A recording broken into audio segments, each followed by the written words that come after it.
progress on the CCTNS. Then I'll come to the, before I come to the safe city or the command and control center, let me give a small brief on what is happening on the communication.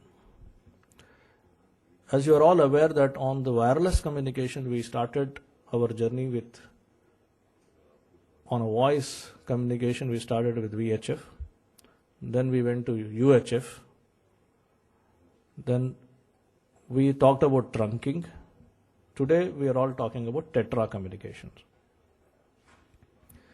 Now the difference between the tetra communication and other communication is tetra communication is basically digital as against the analog. Tetra communication allows you to, without your knowledge, the system breaks the channel into carriers. That means earlier in VHF, if two persons are talking, the rest of the people are only listening. And you can't join and then talk. Now Tetra permits more than 4 different parties to talk on the same channel and without disturbing the other. There are talk groups, then you can have text messaging. And it also allows other modes of communication to be patched. And it works on an open protocol as far as the handheld sets are concerned. The development so far is in the, in Hyderabad we have Hyderabad Commissionerate, and then around Hyderabad Commissionerate we have Cyberabad Commissionerate. Cyberabad Commissionerate on the geographical area wise it is much larger than Hyderabad Commissionerate. We have completed the Tetra communication network for Cyberabad. This week or next week we will release the tender document for the Hyderabad Commissionerate. In such a manner both Hyderabad Commissionerate Tetra and Cyberabad Commissionerate Tetra will be integrated seamlessly and will work as one unit.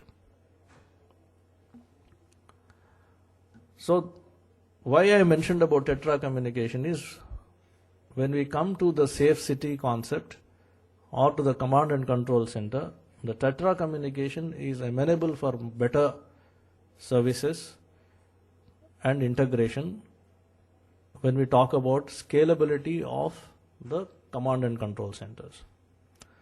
Now this is my final point I thought I will make to you, because this is where industry has to play a very, very important role. We are all aware about the Ring of Steel in London. I believe they have nearly about 1 million surveillance cameras.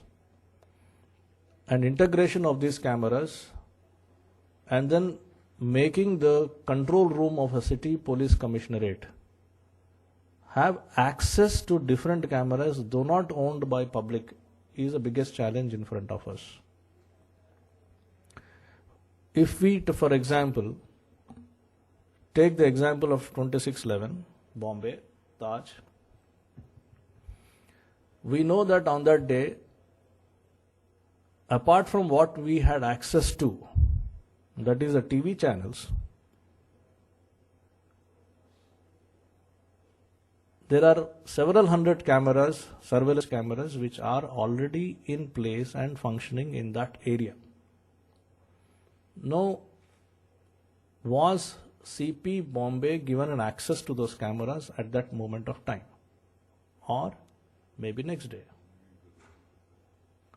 So that is the core point. And the second thing is, in what manner do we as a country keep or make CP Mumbai on a higher pedestal than a common man like you and me watching a TV with respect to what is actually happening there using technology?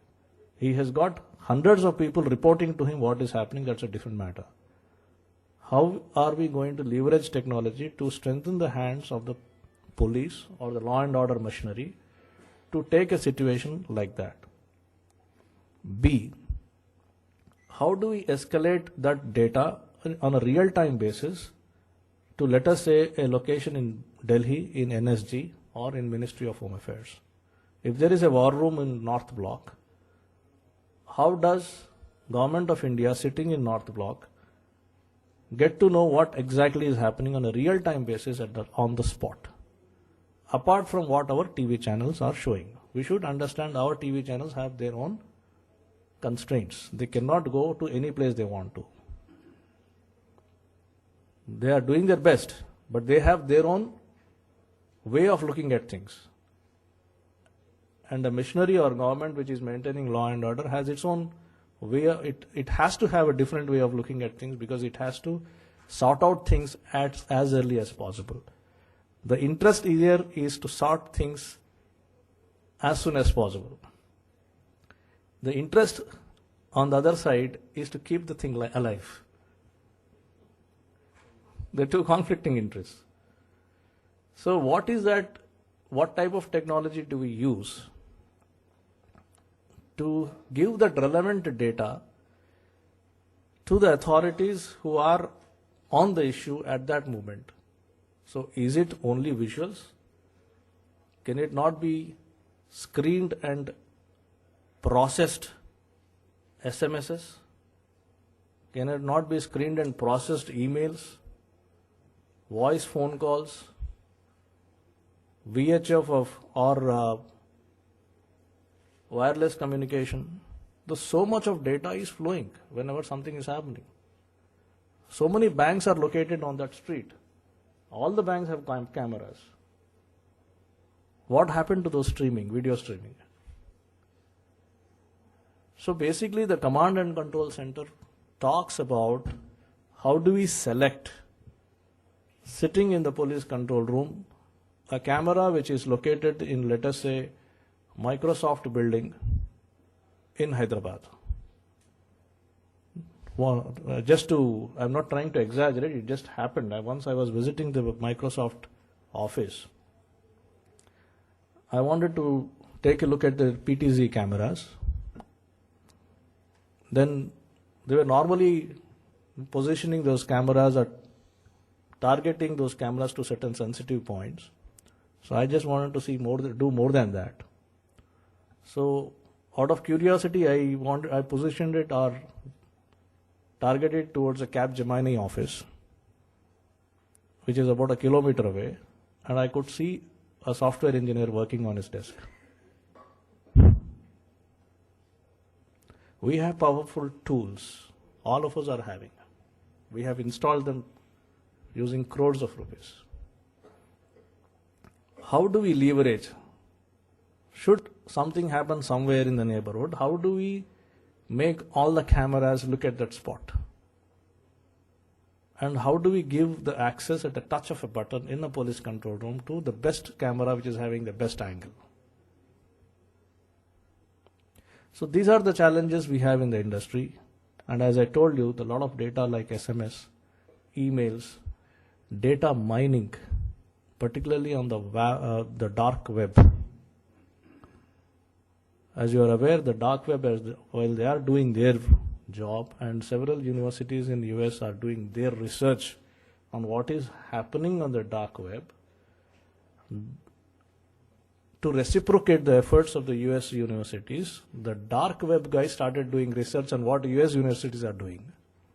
And they posted all the result of the research of the universities on their back on the dark web. So many things are happening. So as an industry, as people, persons, human beings, citizens of this country who are genuinely interested in the safety and security of our country, how do we, whether we are in public or in private, whether we are in the government service or in the industry, how do we collaborate to bring in tools together to strengthen the hands of Government of India or the state governments to maintain public safety and security? These are the issues. If you have any questions, probably whenever chairman allots the time, please shoot. I will take the questions. Thank you very much.